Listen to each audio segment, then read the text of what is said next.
Isang babaeng nangungupahan lang sa Bulacan ang nakakita ng matandang babaeng palaging nasa cell site tower.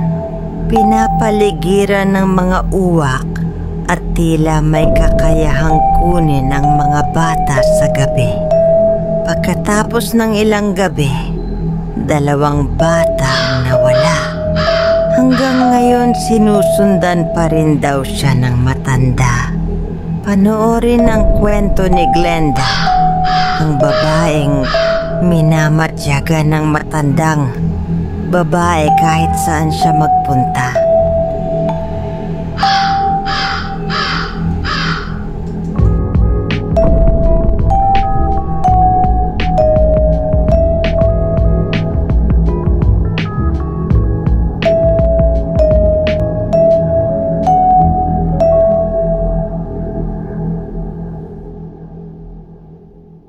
Sa pusod ng lungsod ng Bulacan, sa isang hindi tahimik at maraming marites na barangay na ang pangalan ay Paltok, ay may kwento ng isang dayo, isang karaniwang manggagawang babae na ang pangalan ay Glenda. Naglipat bahay lamang siya sa lugar upang mas mapalapit sa kanyang trabaho sa pabrika. Walang kaalam-alam na hindi lamang ang trabaho ang sasalubong sa kanya, kundi isang uri ng takot na hanggang ngayon ay hindi niya malimutan. Mula sa unang linggo pa lamang ng kanyang paninirahan, may napansin na siyang kakaiba.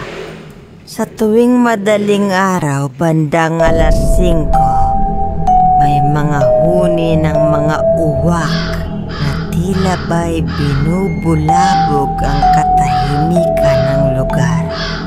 Hindi ito ang normal na tilaok ng manok o huni ng mga ibon, kundi ang matining, paulit-ulit at nakakabinging huni ng itim na mga ibong ito. Noong una'y inakala ni Glenda na guni-guni lang ito. Baka dahil sa pagod sa trabaho o epekto ng paglipat.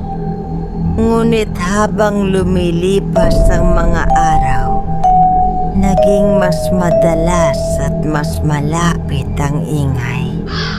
Maging ang ibang nangungupahan ay nakakapansin na rin. Hanggang may napansin si Glenda. Ayon sa kanya, may isang bahay sa tapat ng kanyang inuupahang apartment. Ang palaging may nakatayong matandang babae sa balkonahe nito. May matalim na tingin at puti na ang buhok. Nakikita ito ni Glenda sa umaga, sa hapon at sa gabi. Parang may kakaiba sa matanda. Laging nakamasid sa mga taong nagdaraan. Nakatingin lang ito pero walang bakas ng ngiti sa kanyang mukha. Isang gabing pauwi si Glenda mula sa trabaho. Tahimik ang mga marites. Walang tao sa buong kalsada. Madilim, malamig, at tambon lamang ang kasabay niya. Napalingon siya sa bahay sa tapat. Nandun na naman ang matanda. Nakatayo na para bang may hinihintay. Pagka-uwi, sinubukan niyang huwag pansinin. Ngunit hindi niya mapigilan ang sarili at muling sumilip sa bintana. Wala na ito. 2:00 ng madaling araw. Habang pinapaantok ang sarili sa panonood ng video sa kanyang telepono, narinig na naman niya ang mga uwak.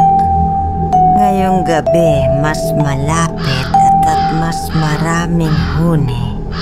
Muli siyang sumilip sa bintana at doon nagsimula ang tunay na kilabot ni Glenda. Ang matanda nasa itaas ng cell site tower, nakasuot ng lumang damit. Ang kanyang puting buhok ay lumilipad sa hangin. Pinapaligiran siya ng maraming uwak na parang mga alagad na handang sumunod sa kanyang utos. At ang mas nakakatindig balahibo, parang nakikipag-usap ang matanda sa mga ito. Mabigat ang pakiramdam ni Glenda. Parang may malamig na kamay na humahawak sa kanyang batok. Hindi na siya nakatulog. Ilang araw lang ang pinalipas ni Glenda at lumipat na siya ng inuupahan dahil nga mas madalas siya umuuwi ng mag-isa tuwing gabi galing sa trabaho. At nakakaramdam siya ng takot sa matandang babae. Sa isang kalapit barangay siya lumipat. Pero may isang bagay na hindi niya inaasahan. Ilang araw matapos ang kanyang paglisan, may masamang balitang kumalat sa barangay Paltok.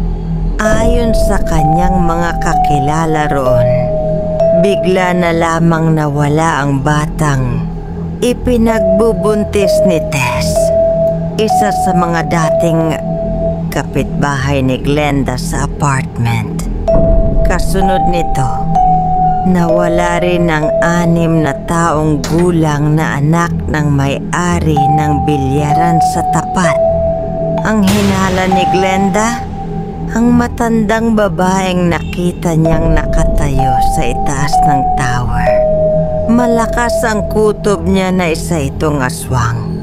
Nakabantay lang sa gabi upang makapambiktima. Ang nilalang na hanggang ngayon ay sumusunod sa kanya. Dahil kahit saan siya lumipat, minsan sa sulok ng kanyang paningin, nakikita pa rin niya ito at may huni pa rin ang uwak tuwing madaling araw.